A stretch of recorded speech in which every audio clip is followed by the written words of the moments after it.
veces.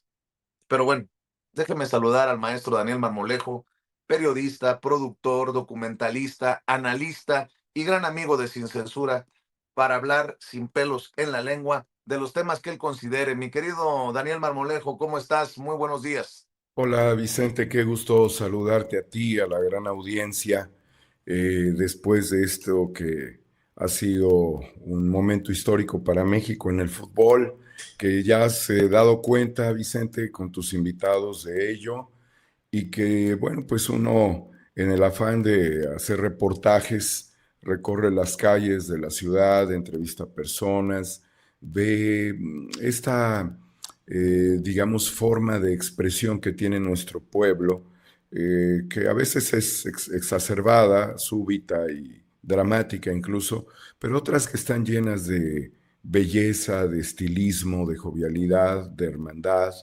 y sobre todo de camaradería, e incluso también con los rivales. Pues así hemos estado recorriendo, sobre todo el día de ayer, que pues estábamos frente a un partido decisivo para nuestro país en el ámbito del fútbol. Y evidentemente la izquierda principalmente ha tenido a lo largo de la historia una serie de críticas sobre el fútbol, Vicente, al considerar que el fútbol es el opio del pueblo. Bueno, cuando Marx hacía estas reflexiones, en el caso de Marx sobre religión, no lo veía como si fuese algo que desviara la atención de las realidades, sino que es como un atenuante. Recordemos que el opio también fue utilizado como una manera de sedación hasta nuestros días, de tal forma que las sociedades, los pueblos del mundo, que han vivido dramáticamente la opresión del sistema neoliberal, han encontrado una fuga a sus frustraciones, a sus nostalgias, a sus sinsabores, a las desigualdades que se han vivido, una manera de canalizarlo a través del fútbol, por ser el deporte más popular, porque se puede jugar con una piedra, con una corcholata como las que había en los tiempos de mi infancia, que sigue habiendo en ciertas bebidas, o una taparrosca, porque se puede jugar con unas hojas de cuaderno, como también lo hacíamos, enrolladas con cinta adhesiva, con diurex, y con eso pues desahogar nuestra energía también cuando éramos niños, cuando éramos adolescentes. Y algo fundamental cuando hablamos de naciones es la autoestima de los pueblos. Muchos también de los países que fueron del bloque socialista aportaron muchísimos recursos para formar talento en diferentes disciplinas, disciplinas colectivas y disciplinas individuales. Incluso México ha sido un triunfador, sobre todo en disciplinas individuales. Sin embargo, nos ha tocado ganar copas, torneos, incluso somos campeones o fuimos campeones en categorías sub a nivel mundial, y hemos hecho un buen desempeño, hemos tenido un buen desempeño. También en distintos momentos con asegúnes, porque como todos ustedes saben, hay una gran inversión en el fútbol y a veces los resultados no son los que el pueblo desea de su selección y también de sus equipos de fútbol. En ese sentido, hemos visto un renacer, hace un momento hablaban de Cruz Azul, de este equipo de fútbol que ha logrado dos campeonatos, más otros como el Conca Champions, durante la nueva administración del ingeniero Víctor Velázquez Rangel, después de décadas y décadas de puras tristezas, de puro sufrimiento. Hoy ya ese verbo cruzazulear prácticamente ha sido descartado. Y Vicente, amigos, recordar que en el año 86 tuvimos un mundial de fútbol que se jugó enteramente en nuestro país, con una selección muy destacada de jugadores que eran un poco más grandes de los de mi categoría, pero que yo los conocí jugando también. Yo vengo de una generación de importantes jugadores dentro de la UNAM, como fueron Luis García, Alberto García Aspe, Jorge Campos, que también llegó, eh, pues José Constantino, que lo recuerdo muy bien, un gran amigo, eh, otros grandes jugadores juveniles que también contribuyeron. Fue una camada de jugadores mexicanos que aportaban principalmente equipos como los Pumas a la selección nacional.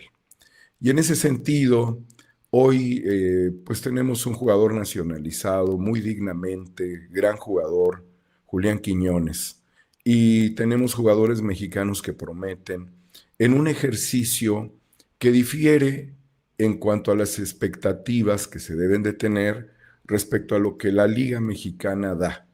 Y la Liga Mexicana tiene problemas estructurales desde hace algunos años, como ha sido la multipropiedad, donde Ricardo Salinas Pliego, a quien has mencionado, formó parte hasta que ya finalmente quedó fuera del fútbol, pero él tendría pretensiones de seguir acaparando esos espacios deportivos.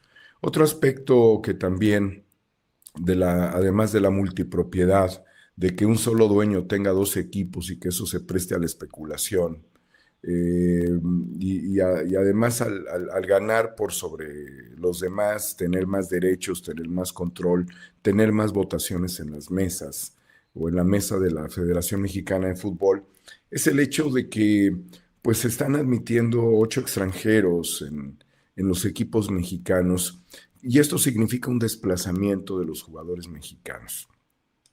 Hugo Sánchez, algunos otros comentaristas han criticado que no se fomente lo suficientemente el deporte, que pudiera ser el fútbol y en general, pero principalmente hacia la niñez mexicana.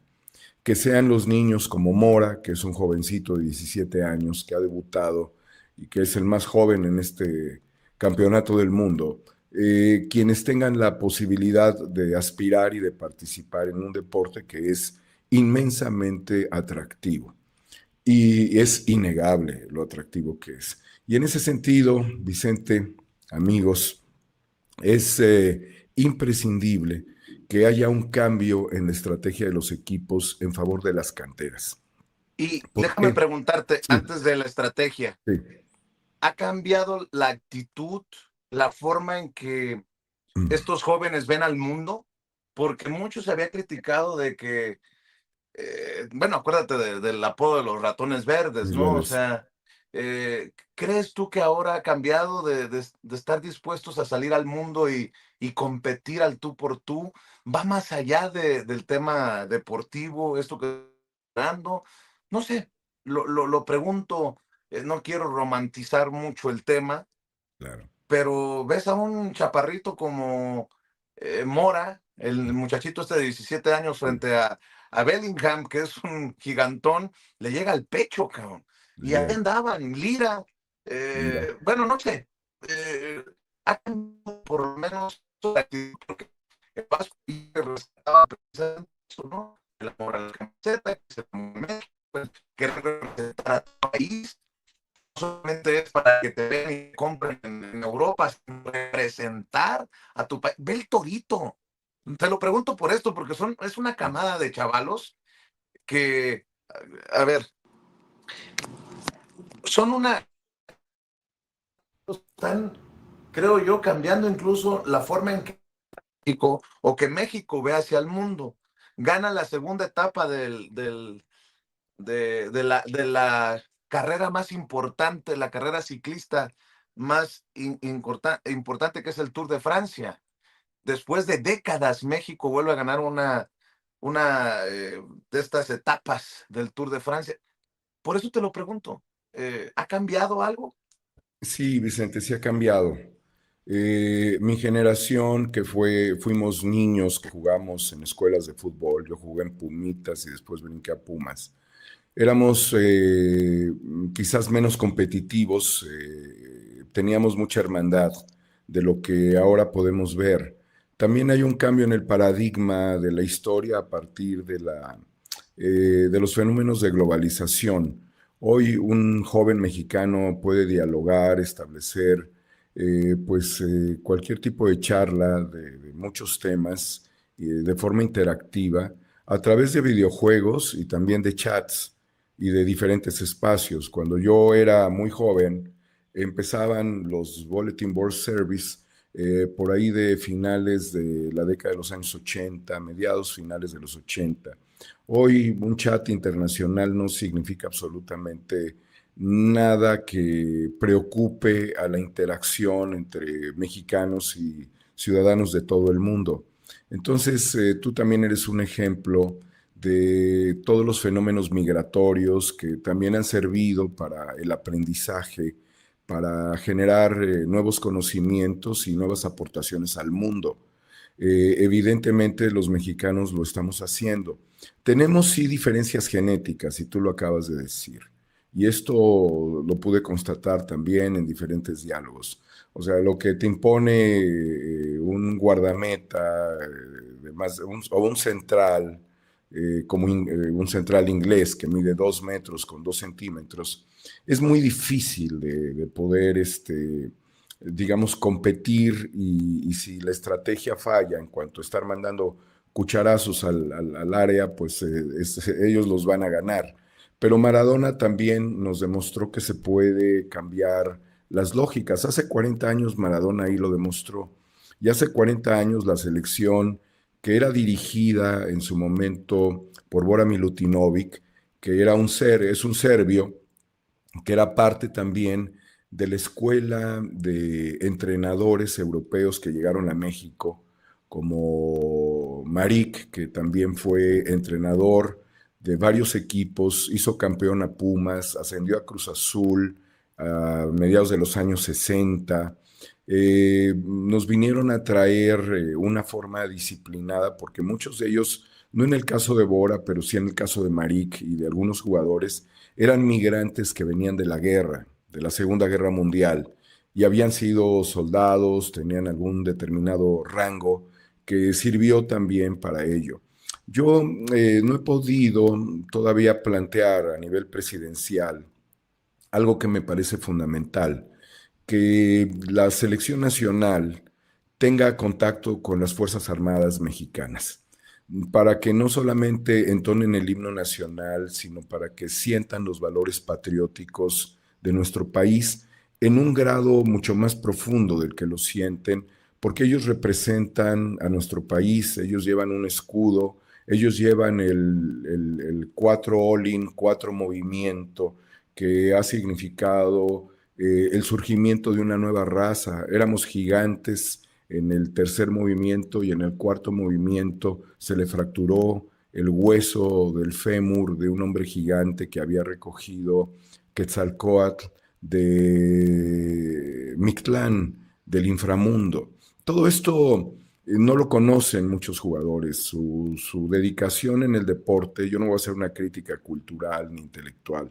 Su dedicación en el deporte no les ha dado la posibilidad de conocer toda la mitología y los valores esenciales. Sin embargo, esto ya es cada vez también más reconocido. Yo creo que a través de la cuarta transformación con el presidente Andrés Manuel López Obrador, que se dieron cátedras y que continúa todavía este movimiento de recuperación de las esencias mexicanas, porque nosotros inventamos el juego de pelota antes que los ingleses. Era distinto, pero la pelota de caucho surgió con los olmecas y después pudo viajar y establecerse como una forma de pugna, ritual e incluso de sacrificio también entre todos los pueblos del Golfo, los pueblos de la península de Yucatán, los pueblos de los valles centrales mesoamericanos. En realidad todos reprodujeron el juego de pelota. Eso lo recuperó incluso de manera muy inteligente una fotógrafa, Annie Leibovitz, en el Mundial del 86, cuando reprodujo todo este contenido estético y visual y potencial muy fuerte de México respecto al juego de pelota y sus culturas. Por lo tanto, no debemos solamente pensar que fue un deporte o es un deporte cuyas reglas, que ciertamente son reglas creadas por los ingleses, pues lograron establecer en ellos un valor hegemónico. porque desde hace más de un siglo fueron los mismos ingleses que en las regiones de Hidalgo, en zonas mineras, principalmente donde ellos venían con su lógica extractivista, porque los ingleses siempre han sido colonialistas y extractivistas. De hecho, gran parte de los tesoros mexicanos están en el Museo de Londres. Ahí está la máscara de Jade de Tlaloc. Hay figuras, esa serpiente de dos cabezas que fue recreada y que la podemos ver como una pintura en el Museo Nacional de Antropología. Si mal no recuerdo, es una obra de Rufino Tamayo, pero la pieza original se encuentra en Inglaterra como parte de los saqueos que ellos han hecho. Las coronas son neocoloniales, pues, o coloniales y neocoloniales, con BlackRock y todas estas empresas depredadoras, los fondos de inversión. Muchos de ellos, de nuestros tesoros, se encuentran en la City de Londres. Realmente hay posibilidades de que los mexicanos con esta mentalidad, aunque las características genéticas no sean las mismas de un inglés, de un danés, y no tienen por qué serlo, de un noruego, nosotros tenemos otra cosa fundamental que también se ha expresado de forma muy abierta, que es el sentimiento nacional, el sentimiento patriótico y la confianza en que podemos superar las adversidades. Y dentro de todo esto, Vicente, también ver las tropelías de la FIFA. Infantino fue vapuleado, silbado en el Estadio Azteca, y hoy las redes sociales se vuelcan contra Donald Trump porque sin conocer las 17 reglas del fútbol, que son muy básicas, infiere directamente con la FIFA dictando órdenes, porque es un dictador Oye, suelo, para que cambien la expulsión y la sanción y vuelva este jugador al terreno de juego. pero además también pone sobre la mesa la corrupción en la FIFA. Te voy a decir por qué. Uh -huh. Dice Donald Trump en la Casa Blanca, todo lo que hice fue pedir que se revisara el caso porque no creo que haya sido FAO. Y como ustedes saben, soy bueno en estos temas. No creo que fue FAO. Y creo que fueron dos grandes atletas que chocaron entre sí y que terminaron involucrados en la jugada. Creo que FIFA ha realizado una decisión brillante. Creo que la decisión del árbitro fue horrible y nadie habla acerca de eso. Hablan acerca de la tarjeta roja y está bien, pero nadie habla del árbitro y habla incluso de referencias del árbitro de que de corrupción, pues entonces estaría ensartando a su amigo Infantino. Pero aquí se está confirmando la mano de Donald Trump, lo que resulta asqueroso en momentos en que mete la mano para sacar a Maduro de Venezuela, mete la mano para bombardear Irán, mete la mano para ayudar a Netanyahu y seguir con el genocidio en Gaza, y mete la mano en un torneo de fútbol.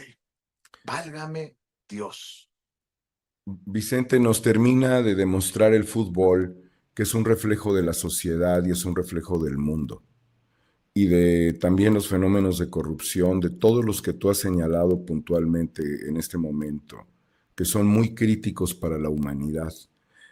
Convenir que Donald Trump es un golfista, es un apasionado del golf y de los campos de golf. Algo que promueve el golf es la honorabilidad, el respeto. Si tú tocas una bola, ahí la mueves en el pot sin querer, pues se anula tu tiro, ya no puedes, ¿no?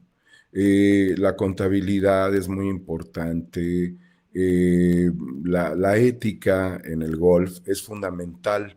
Entonces, estamos viendo a un tipo que a lo largo de toda su vida, él debería escribir un libro que es Maldito el golf, la madre que la parió y el fútbol, porque le da lo mismo. O sea, en realidad, por eso yo he reflexionado que sentarse a negociar con Trump sobre el Tratado de Libre Comercio para el secretario de Economía, Marcelo Ebrard, no solamente era difícil, era imposible, porque te sientas a una mesa de extorsionadores, donde no te están diciendo cómo puedes superar tu realidad, mediante un acuerdo comercial, sino cómo te van a trasquilar y cuáles son los beneficios para mis amigos. Bajo ciertos acuerdos de corrupción lo intentarían, como lo hicieron con Milei. Milei, un tipo muy fácil de doblar. Ese enano dictador de Milei era un tipo fácil, estaba entregado, es una prostituta de la política Milei. Por lo tanto, lo que estamos viendo hoy, que la FIFA tiene un comportamiento errático, corrupto e históricamente vinculado con dictaduras. La FIFA, a la FIFA le gustan los dictadores como Mussolini, le gustan los dictadores como Videla, le gustan los corruptos como Donald Trump y dictador también. O sea, la FIFA es una organización que debiera ser investigada y que ya el FBI le investigó y por eso se dio la salida de Joseph Blatter, quien fue el anterior presidente de la FIFA y quien ahora señala a Infantino de que con una llamada telefónica no se puede cambiar una decisión arbitral ni un reglamento. Por lo tanto, también ver que a Messi no lo tocan con tarjetas, ver a Cabo Verde que tuvo que sufrir mucho en su partido de descalificación, donde hubo faltas, donde hubo marcaciones en contra, donde hubo jugadas que sancionar contra Argentina, pues no sucedió de esa manera. Entonces estamos viendo una amalgama que no difiere mucho de la Federación Mexicana de Fútbol, donde históricamente el América, Televisa, han sido quienes han controlado el fútbol mexicano, quienes han impuesto las reglas, quienes han establecido las estrategias mercantiles del fútbol, quienes han destruido la carrera de muchos entrenadores, de muchos comunicadores, de muchos jugadores de fútbol. No hay, digamos, una distancia abismal entre las formas que puede tener la FIFA junto con otras confederaciones como la CONMEBOL, que también estuvo vinculada al tema del FIFA Gate, y desde luego la Federación Mexicana de Fútbol desde el tiempo de los cachirules, recordarás, y de eso ya hay hasta un documental o una película ficcionada al respecto. Entonces, Vicente, el fútbol es un espejo de la realidad. Quizás lo más importante, permíteme reflexionar y cerrar, no es, a mi juicio, qué nos pasó ahora, sino cómo lo vamos a superar y sobre todo por la niñez. Yo abogo por el fútbol y la niñez. Los profesionales sí, pero yo he visto niños que han dado 7, 8, 9 años de vida a un club, llega un entrenador nuevo y los corre. Y pone a uno que a lo mejor no tenía talento, pero que era su amigo, su conocido. Entonces hay un desplazamiento permanente del talento en las canteras y es muy poco revisado por las presidencias de los clubes porque se vuelven números y no se vuelven Claro. personas.